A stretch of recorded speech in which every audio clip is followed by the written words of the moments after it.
Hello and welcome back to another week of the ECAC Apex playoffs. I'm Liz today here with Nerdy Bird or Artie Rain. Welcome back. Thank you so much, Liz, and I'm excited to be here mainly because we're following a different format than what we've had in the previous weeks. At the start of last week, we entered Checkmate, and in my opinion, it's a little irksome, but at the same time, really cool because at this point, one of my favorite teams could theoretically send us home and everyone packing for the remainder of the school year. That's it. We're done. Everything's done and dusted.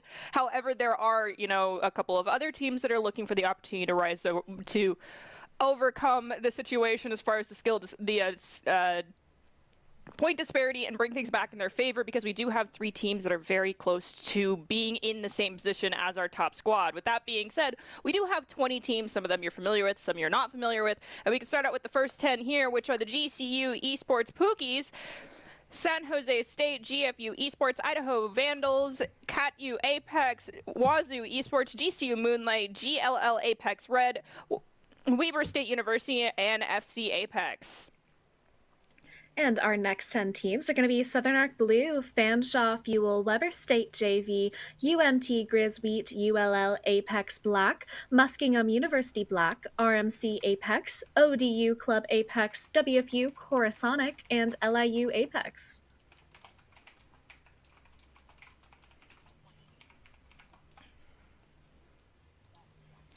And if you are just joining us for the first time in this entire broadcast, or you missed last week, we can actually take a look at the results from our first week of playoffs, which was 3 maps all played on the same day, all World's Edge. These are our lower 20 teams. It's SJSU Apex Blue, GCU Moonlight, CatU Apex, ULL Apex Red, WFU Coruscant, ULL Apex Black, LIU Apex, RMC Apex, Weber State Junior Varsity, and Muskingum Black in 20th place.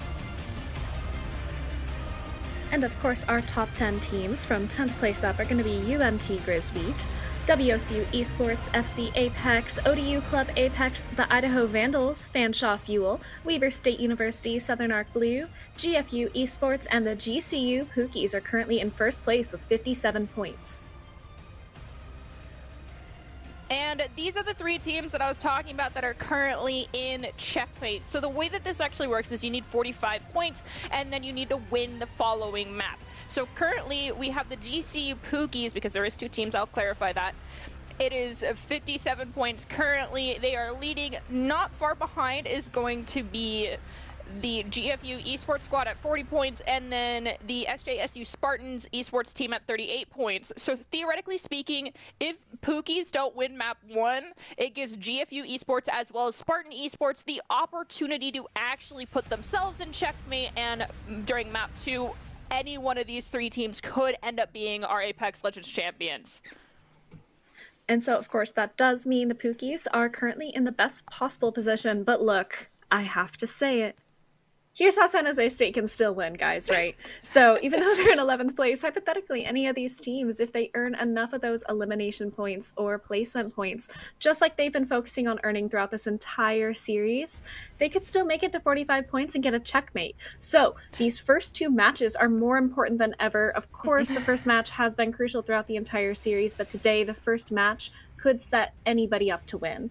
And as a quick reminder to everybody, we're always going to be on World's Edge. This was voted on by the players, so this is where they've decided to suffer for the remainder of the ECAC Apex Legends season, and we're going to take a quick look at where these teams have decided to drop in on the map for today. This is exciting because GCU Moonlight in particular decided to set their presence very early on map 1, and it looks like other teams are following suit. And we can see over here by Skyhook, there is a lot of squads that are going to be battling out for the opportunity to find the good loot in that area. But I'm really curious as to why we've got, one team. I think that is the Fanshawe Fuel. Possibly the colors a little hard for me to see. I'm not colorblind, I swear. I'm just bad at reading colors.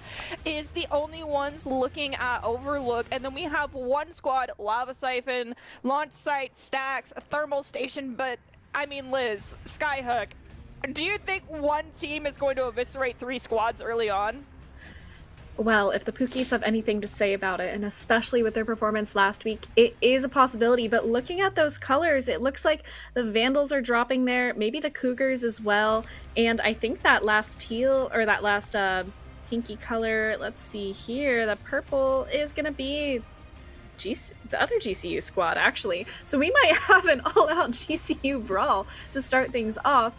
And of course, Survey Camp and Harvester are going to be seeing some heat too, because we have Randolph Malkin and Grizz checking out Survey Camp, and then San Jose State, my team forever, as always, going Harvester, but this time they're going to have another squad joining them, and I believe it'll be ODU, who has also dropped Harvester in the past. So hopefully these teams are ready for an early fight, because they need to loot fast and get to winning immediately. Well, I wish these teams the best of luck, but in case you missed last week, I do believe we have some highlights that we can actually show you regarding our final rings. You'll see some familiar names, some not so familiar names if you've been joining us for the entirety of the season, because last week was the first week where we quote-unquote merged lobbies, kind of. We did merge them, but it's only the top 10 teams from both lobbies, so unfortunately 20 teams had their journeys end at the beginning of last week. But let's take a look at these highlights from... They're going to be converging into this tiny final circle, that Bangalore ult coming online, forcing the Pookies to engage on the squad that is hidden inside. I believe that might be Cat U Apex there. Pookies are still in good shape. We got some damage in, but they're all able to pop a shield cell. And there's that Horizon ultimate to give them some verticality and allow them to escape, moving into this Bangalore smoke and getting crazy damage out. That is a squad wipe for the Pookies.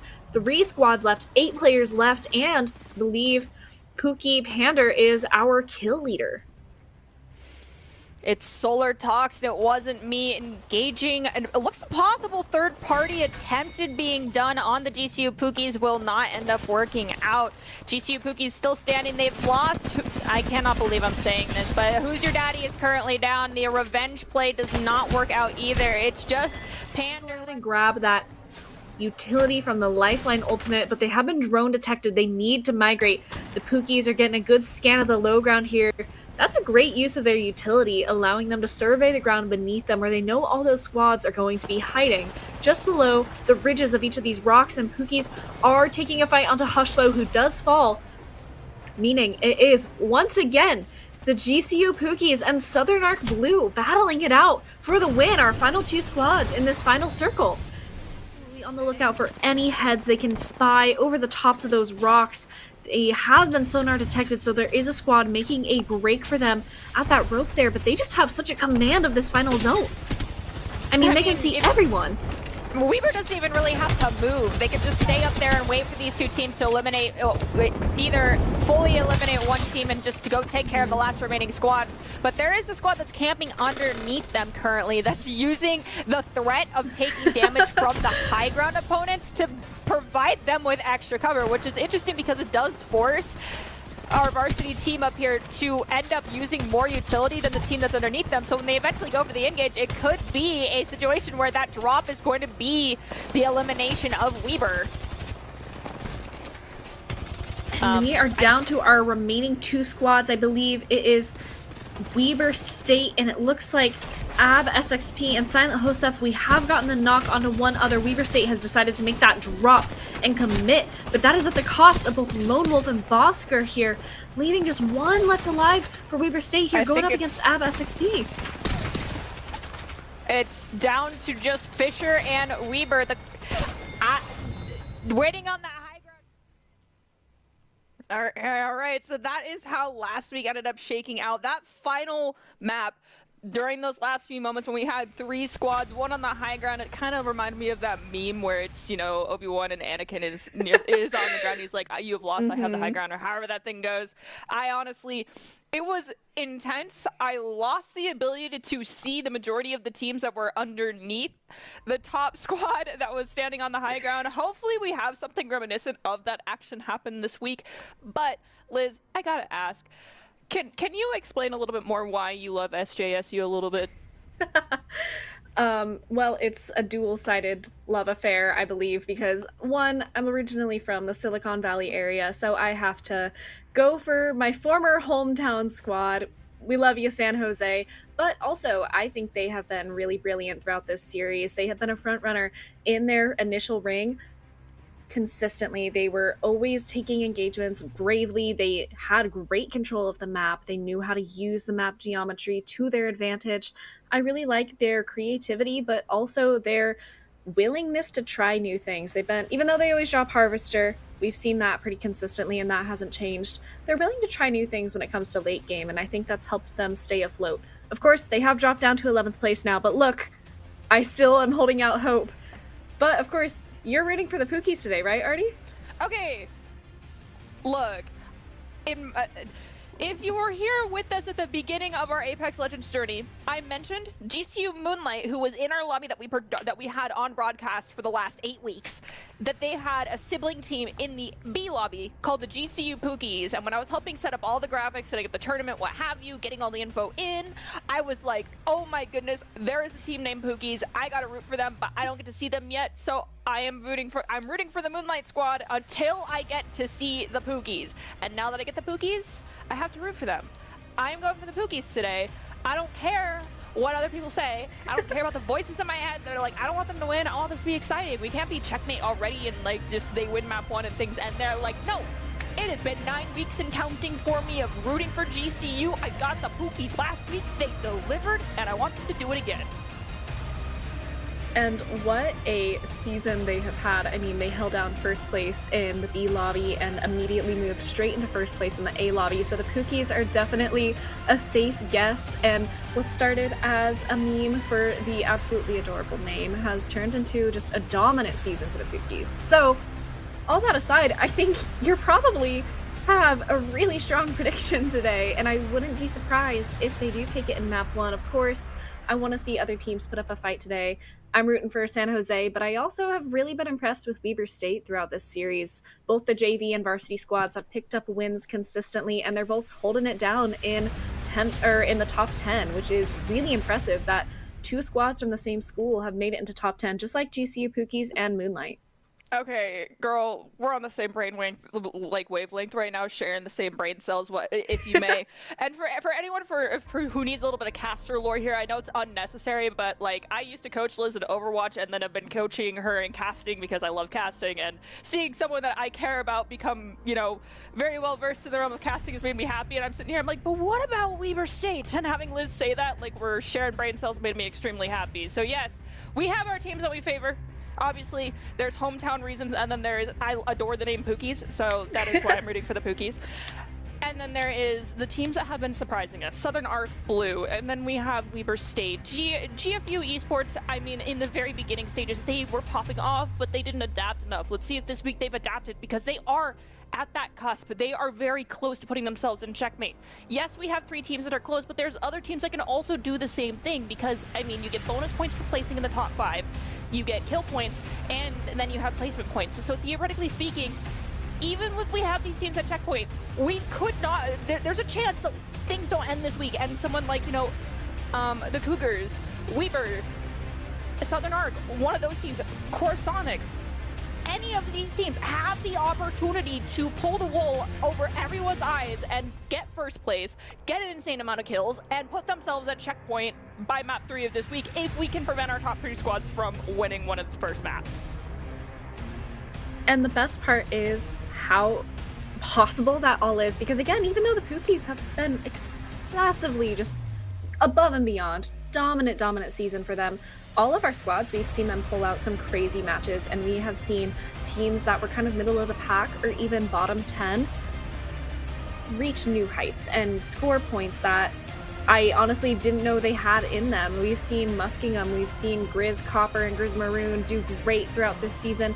In the last 2 or 3 weeks, we've seen these teams that were kind of comfortably sitting in the middle even pick up wins. And Southern Arc Blue, like you said, Artie, is the perfect example of that. They were, I think, hovering around 6th to 8th place, sort of that, just on the cusp of being in the safe zone. And now they are in the safe zone. They're well and secure in their top 10 placements, and I fully believe they could pull off something great today. But if you're the Pookies, right, you know all eyes are on you, because you are the team to beat. And same goes for San Jose and George Fox. They know that they have to stay alive, because this could be their checkmate. Okay, so I want to touch more on like this growth curve, this learning that we have seen. So during the final week of our regular season that we had live on broadcast, we saw, I believe it was Cat U Apex.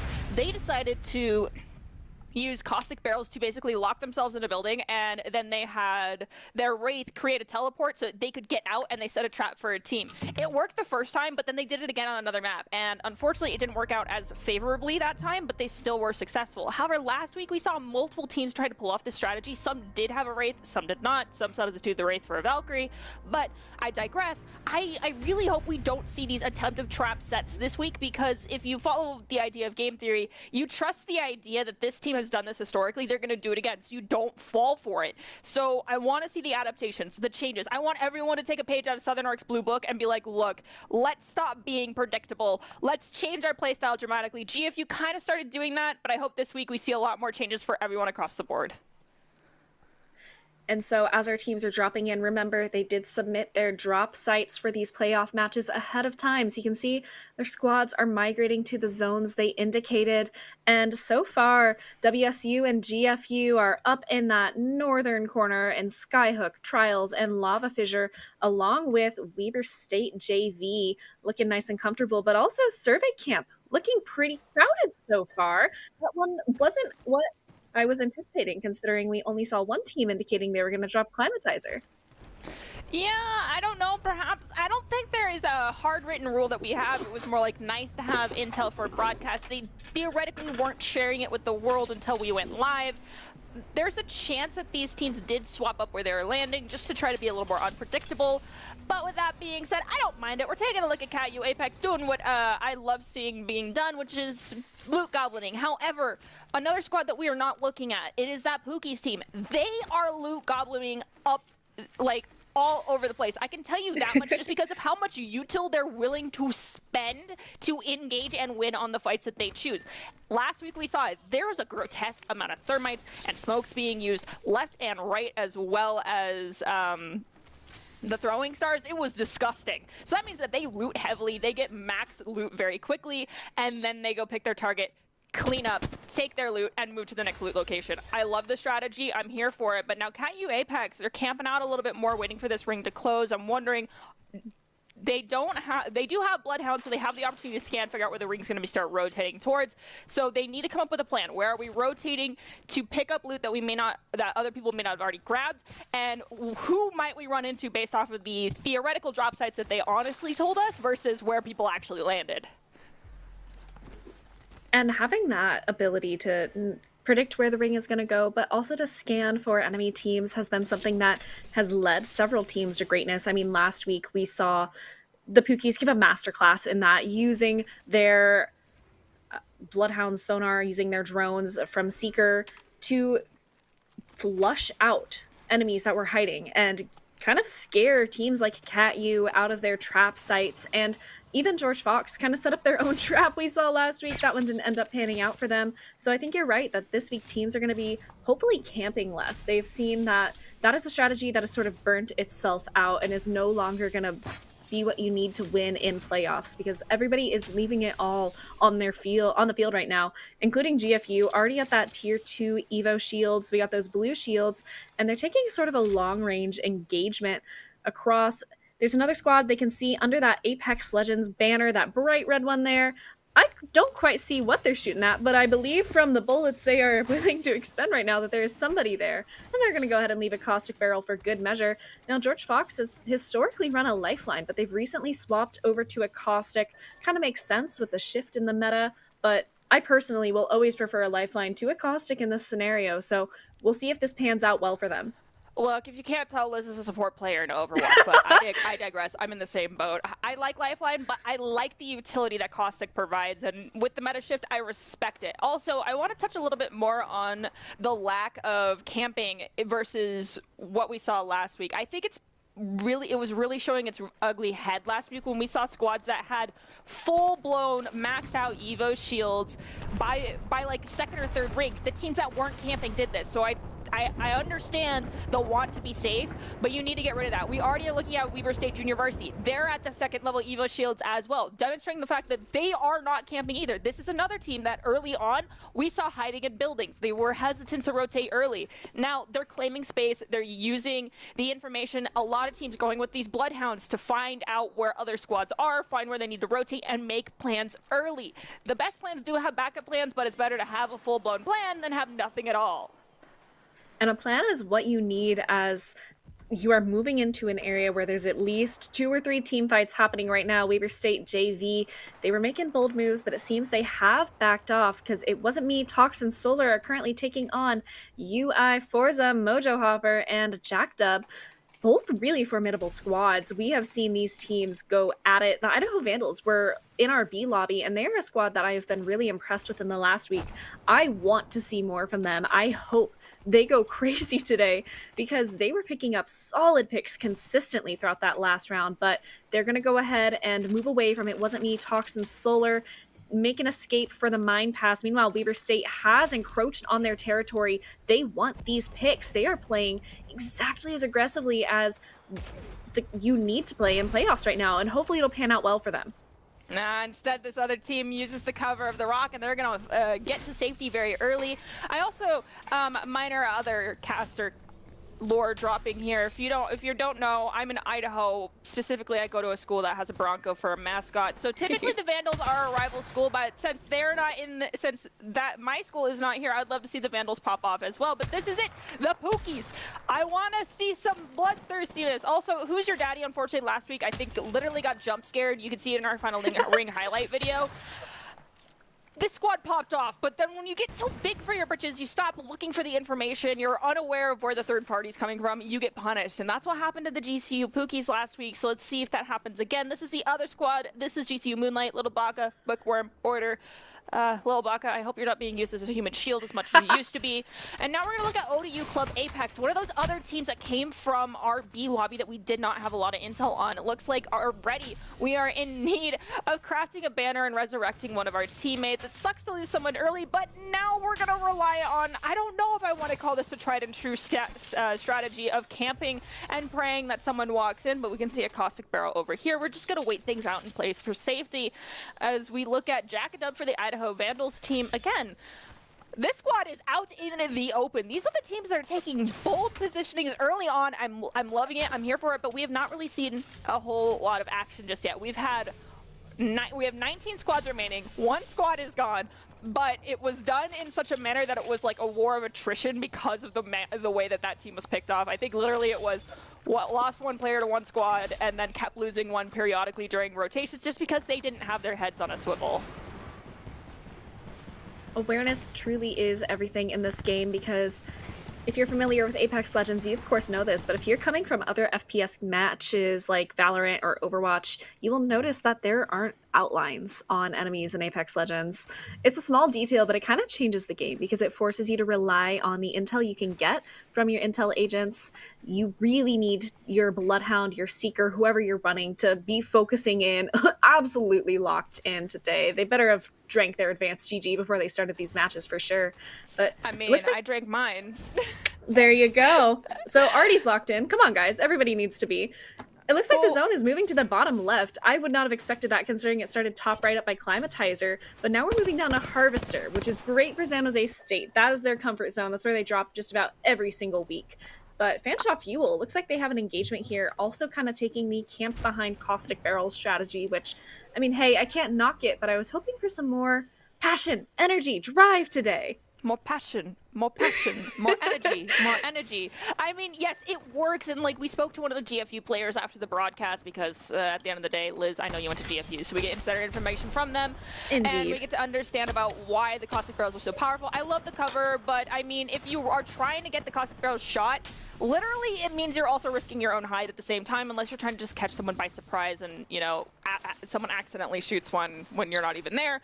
Now, with that being said, I'm also really getting concerned about the location of that final ring. I mean, you saw it, I saw it. I was making a face at it while you were talking because I was like, holy McNuggets. There was like 5 teams congregated at that bottom cusp of the ring, and there is going to be a very early bloodbath if these teams don't start rotating. We're looking at Fanishaw Fields currently, speaking of rotations, going in, getting underneath this tunnel, trying to see if they can get some damage. Instead, they're gonna have to just back away and avoid some extra damage. They have these clouds of the smokes out currently, but it's Fanishaw Field rotating in on this team that was holed up in a building. That is an elimination, 2 down. I think there might be 1 left standing somewhere. No, I believe that is a full squad wipe. Finally, we see another team go for the thirst. That is leaving us at 18 squads, 43 people remaining.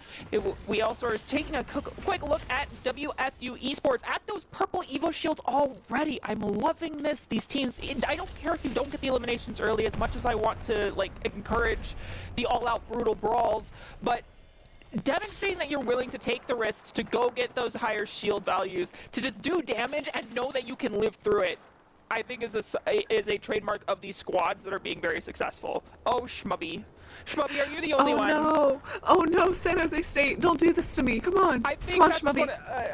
Shmubby, no! Shmubby Oh, is and just inside the ring. Shmubby is stuck between a rock and a hot place right now, and Shmubby, my heart goes out to you.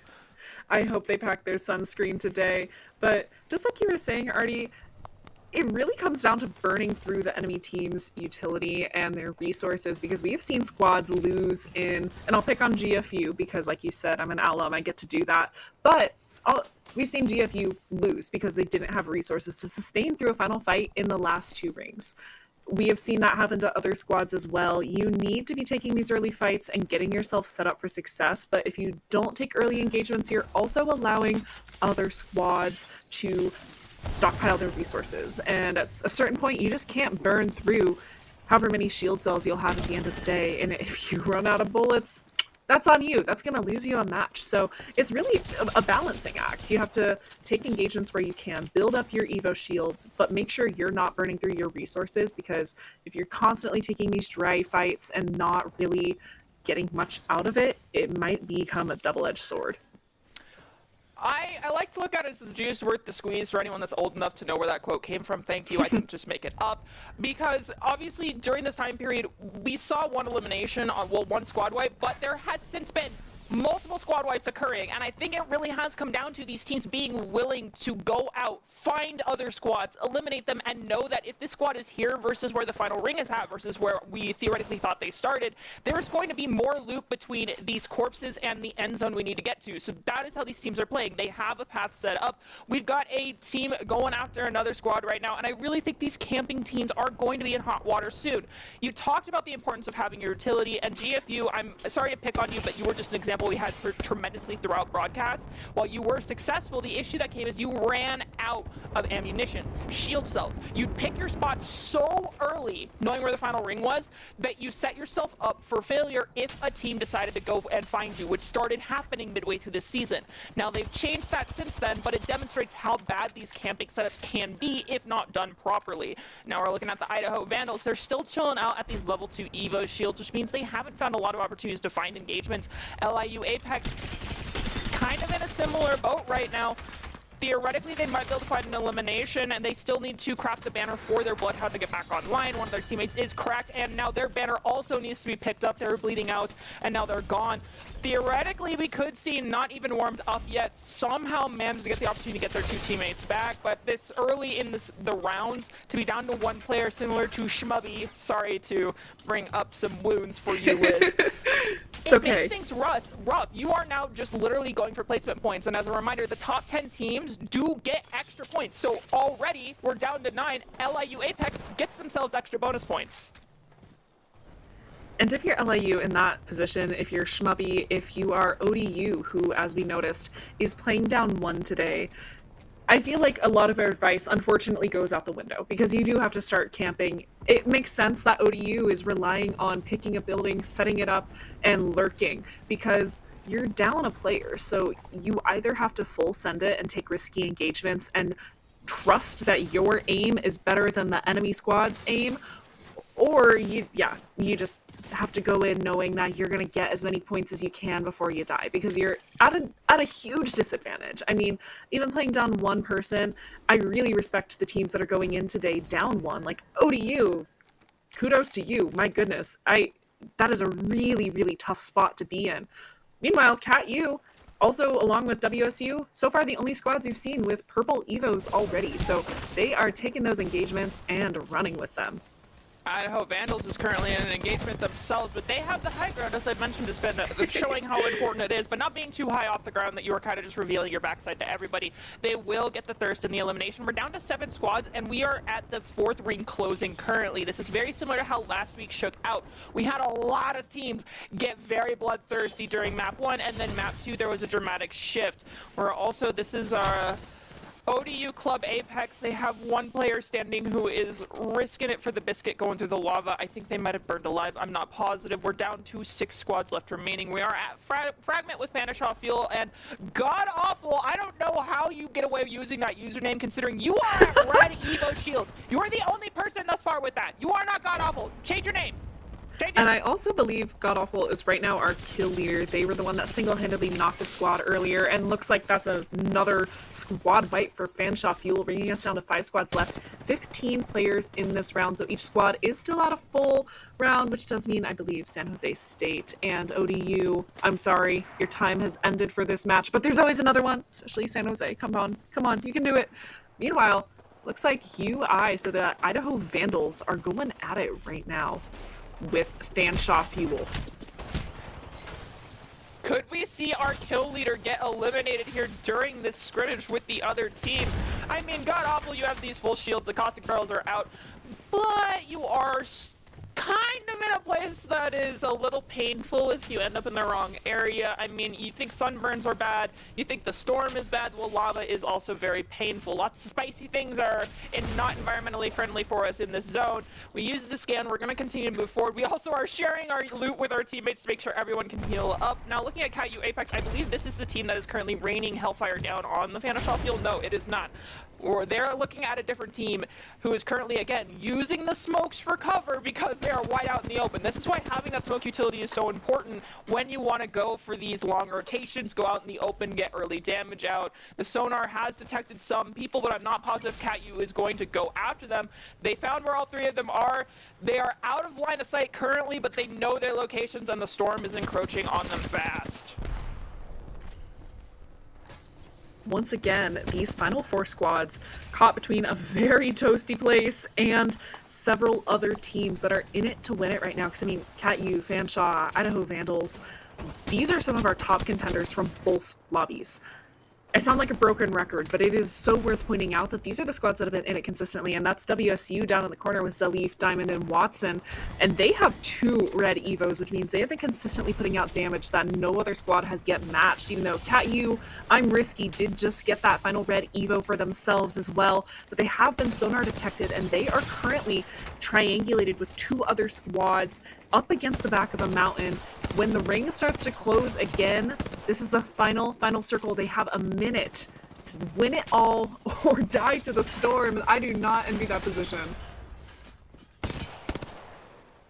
Let's see who is going to be able to do so, who brought their sunscreen today. Idaho Vandals, one of those teams that both you and I were pointing out that we just got to be introduced to last week. Let's see how they do. Shadow and company are hiding over by a rock. There is no designated high ground safe zone like there was at the end of last week in the final circle of our final map rotation. So now, with that in mind, considering we're on relatively flat grounds, this is going to come down to who's going to use their util properly, take the engagement at the right time. We've got Wazoo Esports as the 3rd team here. All these teams, I mean, you have all 3 members alive, but it's a 3-on-3. Who's going to be patient? Who's going for the third party? Who's going to actually, you know, risk it early and get bloodthirsty and say, no, let's take the space away, close the gap, take out one, immediately flip our attention to the other. That means you have to rotate in a manner that doesn't set you up for failure with a third party. Also, I want to point out that Risky and Dawes have red shields, where we've got the other team, which is, I believe, ULL. Yes, they all have purple, and then the other squad has 2 members with red shields as well. So we're a relatively equal, and if during this kind of poke and prod phase they can get those red Evo shields, that'd be even better. So as this final round is closing, I just said they were in a tough spot, but I take it back. Dawes Shadow and Risky are kind of in an enviable spot right now because they have the luxury of high ground, whereas the UI squad and Wazoo are both stuck on a low ground here. Of course, they are being zoned off by an ultimate right now, but Cat U, they are playing their space well. Right as I say that, of course, they start taking heavy damage at Caster Kirsten. We'll see, but I would not want to be ULL over on that bridge there. I stuck between Lava and two really tough teams, but it looks like Wazoo is making a break for the high ground. Some heavy damage coming out from Cat U, and not much damage in return, but the Idaho Vandals are also putting consistent pressure on both squads. None of these teams want to commit to a one-on-one battle. Instead, they're trying to just spread damage across both of them. We got a Mastiff coming out for Forza here, putting out some heavy damage and really pushing back the other squads, threatening them not to come closer, because if they do, they'll get a heavy shotgun blast straight to the face. But Cat U, I'm Risky down to quite literally the last bar of health. Gonna take some time to fall back and heal up, but our final ring is closing, and none of these squads are committing to a team fight. Well, the unfortunate thing is, as we're saying, no one's committing. They did, because Jacked Up actually got insanely low, and I actually want to say real fast, we're going to throw to a quick break because we need to fix some problems on our end and make sure that these teams get the best broadcast they can, because this could be the end of it all. But Cat U, one of our not top 3 squads, just took the first map victory, so we'll be back with the results, and we'll catch you up to speed in just a little bit.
Welcome back to our ECAC broadcast. We are in our playoffs here for Apex Legends.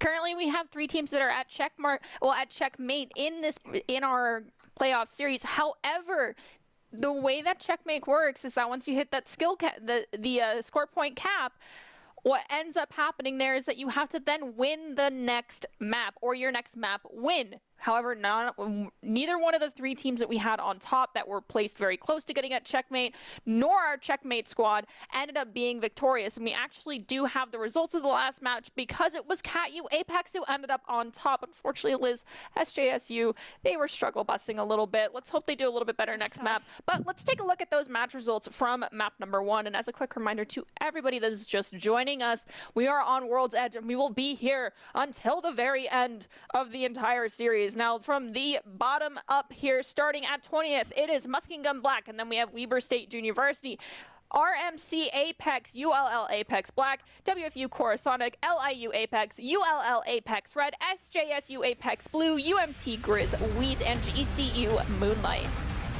And our top 10 10 are Fisher College Apex, ODU Club Apex, WSU Esports, Fanshawe Fuel, CatU Apex, Weber State Varsity, Idaho Vandals, Southern Arc Blue, GFU Esports, and GCU Pookies. And if you're paying attention to the points, you'll see that both the GCU Pookies and the GFU Esports are in checkmate territory.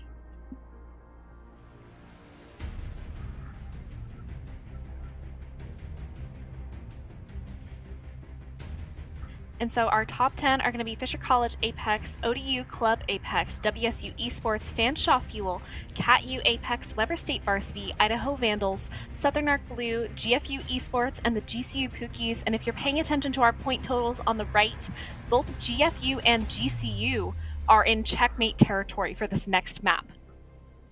And Southern Arc Blue is just 5 points away from being able to put themselves at the checkmate placement place as well. And then those other top 16, the 4th, 5th, and 6th place is still dangerously close. It is anybody's game at this point. Honestly, a part of me was like, we're gonna be done and dusted map 1.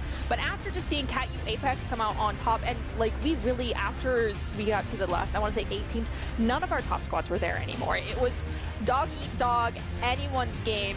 So with that in mind, I think we're gonna continue to see this action progressing because we are in the playoffs. Everyone is going as hard as they possibly can here, and that means that over the course of the last week, they watched the VODs. They fixed what was wrong. They're adapting, they're changing. Some teams not so much, but you have to do what you have to do, especially if you're down to just 1 or, well, 2 people on your team for this week. So with that in mind, of course, I'm still sticking with the Pookies for my vote, and I'm pretty sure Liz is still sticking with SJSU for hers. They are the teams that are at checkmate. However, my secondary vote, Southern Arc Blue, Weber State, Idaho Vandals, those 3 squads, all of you are in contention as well to be on top. So let's see how they work out for this game as these teams are jumping in here for map number 2.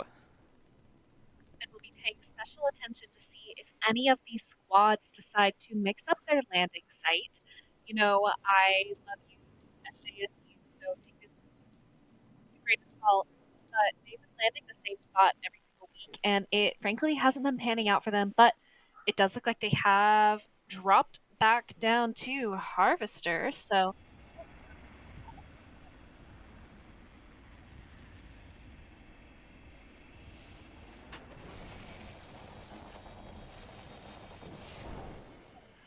down there why Moonlight as well. So Brooklyn 9 little ball in order.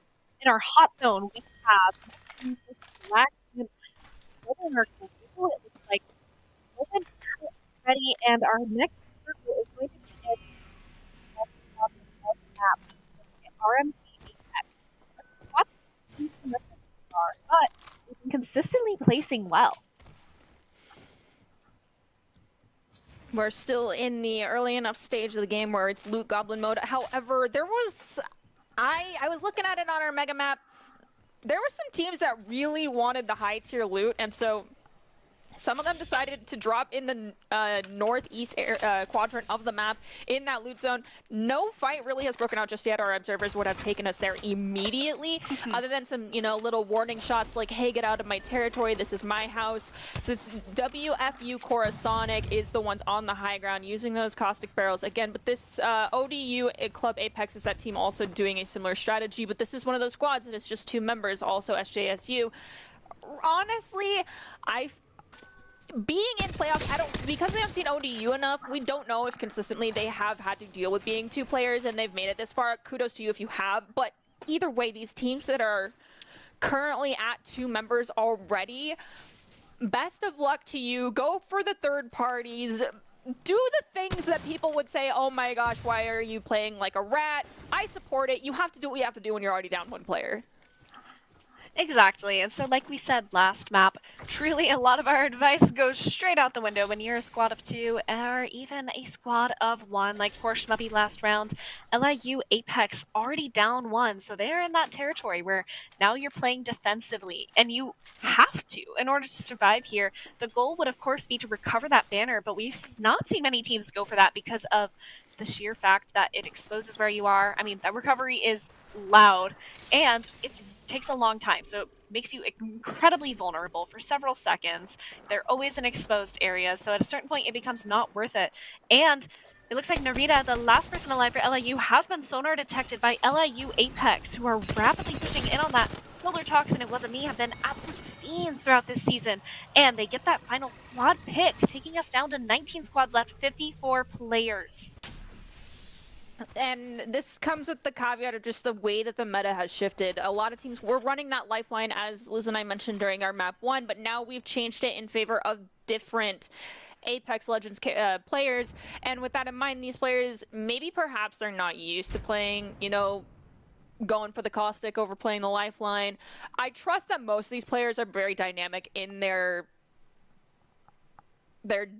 character pools, but at the end of the day, when you've been playing to one type of composition and now you suddenly don't have the lifeline, that safety net that lifeline provides, things get very different. But now WFU Coruscant, I believe, honestly, they've not run Lifeline. I think they actually were running Bangalore instead of Caustic in this situation, but I mean, Caustic is so powerful now, why not go for it? They can still keep the core of their unit stable with the compositions that they've been running thus far up until this point.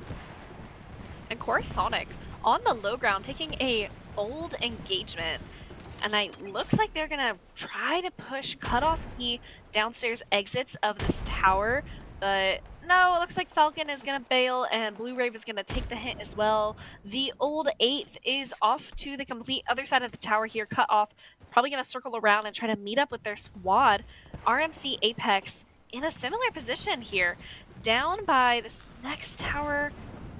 But there's a squad across from them, so taking another long distance fight, these are always a little risky. You have to trust your aim, you have to believe you can get those picks, because otherwise it's much more worthwhile to wait, push up, and take the engagement from a close range where you know you can land those shots. And there are in fact 4 squads here in a sort of a square right now, taking these engagements across such a far distance. I am not sure why you'd want to, except for to just get chip damage and hopefully get to the next evo level. And poor ODU, already down a player. It's just Rubber Feet. But we have seen Rubber Feet pull off some crazy clutches in this series. So ODU not down and out quite yet. Taking a look at the GCU Pookies, they're going to head up to the balloon and look for a new position to adjust to. Who's Your Daddy is going to be the one playing anchor for that squad currently. It's Schmubby, Viking Cap, taken on, I believe that's a full 3-man squad, but the 2 that are up front are pretty distant from the one in the back, and I think that one in the back is in a risky spot as Lone Wolf rotates back, gets dangerously low. This is an opportunity for Schmubby and Viking Cap to also disengage. Honestly, if you're, like I said, if you're that 2-man squad, go for the long-range damage, keep yourself safe, try to get those higher shields, and then once you get the higher shields, go for the third parties when a team isn't expecting. Play the lurk game and do it strong. Now we're looking at Weber State Varsity, who has a JV squad in this lobby as well. Again, a long-range fight occurring between this team and someone else. Don't think they're going to be able to fully find them. We are down to 18 squads, so a full 2 squads have been eliminated, much slower than we were dealing with earlier. Same with last week. Map 1, bloodthirsty. Map 2, a lot more cautious gameplay, especially I think these top 3 squads, the ones that are at that checkmate position, are not wanting to be eliminated early. They really wanted to get this round win. GCU Pookies is dumping all of their utility in this building, trying to flush out and smoke out the rats that are playing inside of here. They've got one knocked. I'm not positive if they are going to manage to get everybody in here. Those caustic barrels are going to provide a little bit of cover and a little bit of a threat for anyone trying to encroach on their safe zone. But we're hiding behind our teammates. We're trying to survive. We're going to have the opportunity to get the res off, the heal off, so they should be okay. We're still at 18 squads. We're going to look at a different team who is actually keeping an eye outside of the building, waiting for this chaos to die down. And yes, I do believe that is a full squad wipe. We're going to be down to 17 squads at the minimum at this point, if not possibly lower if another team has been eliminated as well. Nope, 17 squads and counting. And it is refreshing to see the Pookies continuing to go full throttle in this map, because after getting eliminated midway through the first map, when you're in checkmate territory, it could probably be really tempting to start playing very passively. And try to just secure the placement points, wait till the finals ring when you know you can win those fights. But instead, they are being proactive and they are taking engagements way earlier than I anticipated after getting eliminated last round. And I like this. I really like how this is setting the Pookies up for success. And CatU Apex also taking some of these early engagements. Our winners from the last round, they have to be feeling pretty good. Now, they weren't in our top 5, so they do need to earn a few more points before they are in checkmate territory. But if they win or place in the top 5 in this map, that could set them up to win again in map 3. And that is a tall order, winning 3 in a row. We haven't really seen that happen throughout this entire series, but it's certainly not impossible. And after winning the first one, you know they're going to be feeling bolstered and ready to go for that 3 in a row win. Look, CatU Apex, they took our advice. They were one of our camping teams during the regular season towards the end of it, and they changed it up. They tried to do it during day 1 of playoffs, and they are not doing that this week, at least as far as we've seen. They might have minor league camped, but they've been rotating very heavily, using a lot of util. They're willing to do it because they know the amount that they're paying in utility they'll get back by picking up looting those coffins, well, the boxes, picking up what was left, and then rotating and getting to other spots where there is other utility boxes for them to grab from. We're looking at ULL Apex Black, one of those teams we've seen for a while. The Storm is encroaching on their space, but right now it's not super dangerous. It's a little warmer than it was at the very beginning, but they still have the opportunity to rotate within it if they have to, because there's another team that is pushing at them from the opposite side as they're trying to get into a safer position. And this is always the spot where you never want to be, and it's Weber State JV stuck there, hoping to get some pot shots across the map to where the Pookies are still lurking, it seems. And we're getting some nice shield damage out from Mojo Hopper onto perhaps the Idaho Vandals and the Pookies up on this bridge. There is another squad still hiding below. They're gonna need to push in quickly because the ring is still closing. There's only 30 seconds left on that timer, and all of these squads are out of the area. Of course, this is only round 2. The sunburn is light. You're not really in any danger yet, but if you're Hydro and you have another squad running behind you, you want to get in the ring fast so you can set up, because you know the next squad is going to be pushing into you, and then you can control the space if you get there first and are able to establish a precedent. Looks like we can see our next ring starting to take shape here. But then most of our squads have made their way in. We do still see San Jose State out on the fringes. Viking Cap and Schmuppy, what's your plan, guys? Where are we going? We got a bit of a hike to make it in now, and maybe they have a mobile respawn banner or a relocation banner. I'm hoping that's what their plan is. But oh my gosh, the Anteaters already have red Evos. This is the Pookie squad. Something similar happened during week 1, during map 1, in fact, but the entire squad had red Evos by, I want to say, the start of the 3rd ring. So just having Anteater do it means that they haven't encountered as many squads as they did in the during last week, which also, again, similar to what we experienced then. Teams recognize, hey, we don't mess with you, or we need to strategically third party with another team and go after you to eliminate you. Now we're transitioning over to UMT Grizz Wheat. Gonna rotate on top of the building, use those shield cells to get us back to full health. It does not look like anyone is in the immediate area, so they should be okay for now. But there's Schmubby. I believe Viking Cap has fallen, so once again, Schmubby is a army of 1. Best of luck to you. Looking for those placement points, trying to crack into the top 10.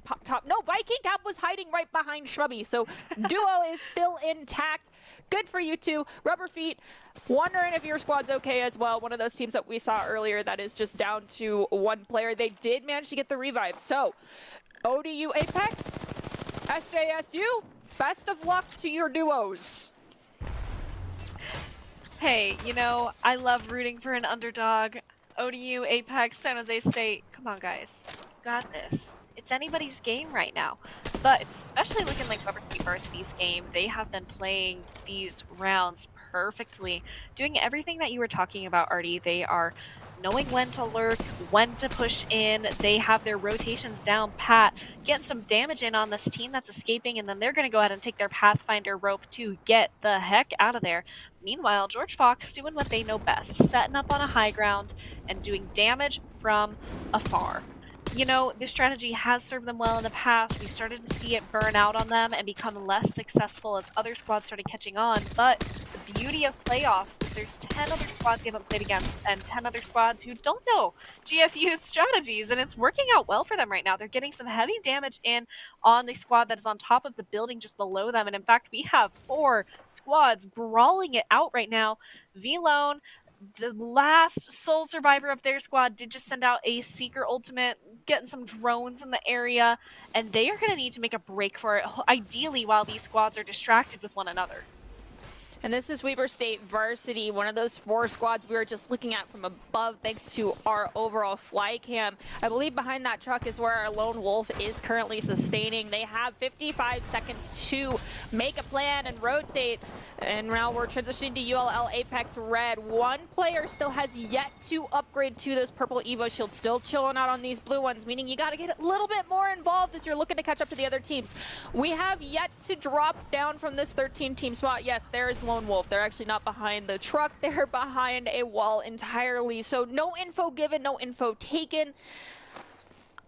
Honestly, if you're this one player, perhaps you wait until you see that 13 squads drop to 10, and then you just lose yourself to the actual storm as we drop down to 10. And I do think, unfortunately, that solo player, ironically enough, Lone Wolf took out the Lone Wolf player in that situation. I did not mean for that poetry to come to fruition, but it did. As ULL Apex Black has got 3 seconds to figure out a plan because they are outside and very close to the ring where it should be closing here very soon. Actually, no, they're in the safe zone. They're fine for now, but there's a literal uphill battle above them.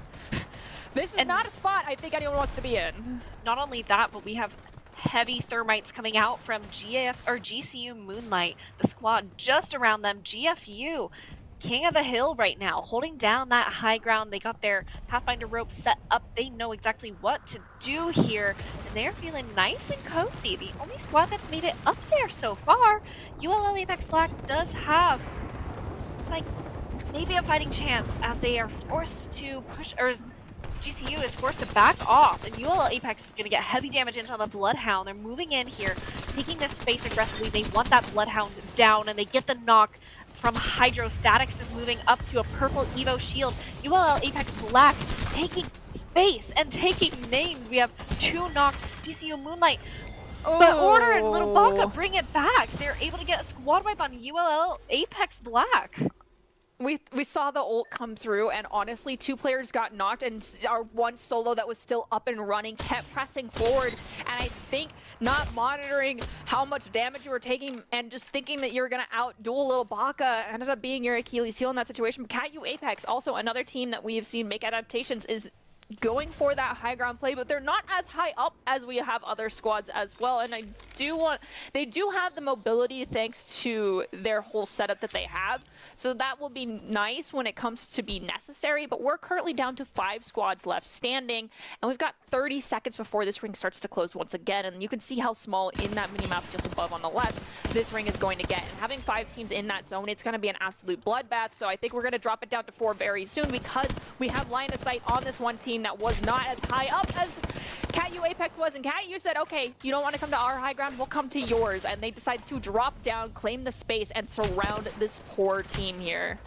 And this might be worthwhile in terms of Evo progress and general just statistics, pushing for those elimination points.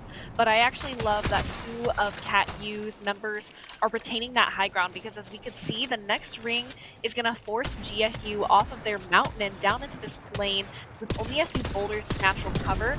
That power that KatU currently has control of is going to become coveted. But Moonlight has made a brilliant play by pushing KatU off the high ground with an ultimate and then going ahead and taking the rope straight to the top. They're able to get the elimination onto Shadow, bringing KatU down to 2. There's 5 squads left and only 12 players. GFU has dropped from their mountain. They're hanging out on the perimeter, waiting for an opportune moment.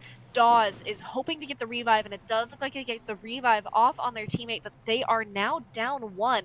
Anteater and Who's Your Daddy both at max Evo shields and probably in a pretty ideal position. They have claimed the only high ground in the area, these 2 boulders. This is setting themselves up for success. This is that predictive play we love to see.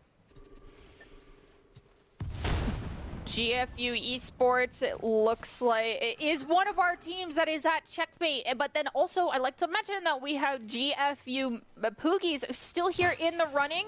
They have the opportunity as well. They're at checkmate. They could theoretically end it all here. Unfortunately, SJSU, I do believe they are gone. These are our last 3 teams. If KU Apex, if they win game 2, they put themselves at checkmate. And if either way, I think third map here, is going to be the end of it all. Who's your daddy? That one player that we saw get jump scared last week. You have your back against the storm. You have the cover provided because of it. I Am Risky is setting up for a potential pincer maneuver because Dawes is the other player that's trying to get this space claimed. I Am Risky gets dangerously low, but there's 4 players over here, which means that there's one who does not belong, and they finally are going to fish out this one extra teammate who is trying to ghost into their zone. We do see we've lost one for KATU as well as for the Poogies squad. GFU Esports is up and healthy. 3 players alive going into 4, which is a mod podge of 2 teams. I think there is the gentleman's agreement between those 2 to try and sustain as long as possible to then leave the victor to face on GFU. But GFU is undeterred by the fact that the 3v4 goes in, use the Valkyrie abilities to gain the space, and it does look like it is going to be GFU who wins. And folks, as you remember, that was our checkmate map. GFU takes it all home today. And hey, even though they weren't my prediction, that is my my home school. I'm proud of you guys. You played that beautifully. I mean, they waited that out. That was like the classic third party that you see everybody wants to emulate. You wait until both teams are at their most vulnerable, and then you strike. So let's take a look at those replays and relive that, because GFU, we've been ragging on them. They were kind of a sleeper pick throughout these last like 2 or 3 weeks. They haven't been doing well, and they brought it all home.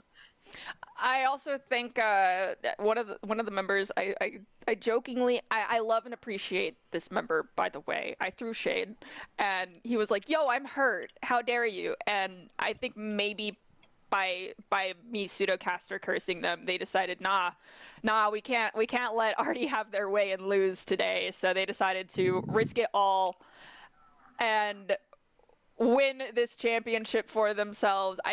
I wish we could hear how excited some of these squads are, and also I want to give a huge shout out to everyone that participated. We had 40 teams come out here for this our first ever inaugural season of Apex Legends for ECAC. It's been fabulous. This journey's been so fun.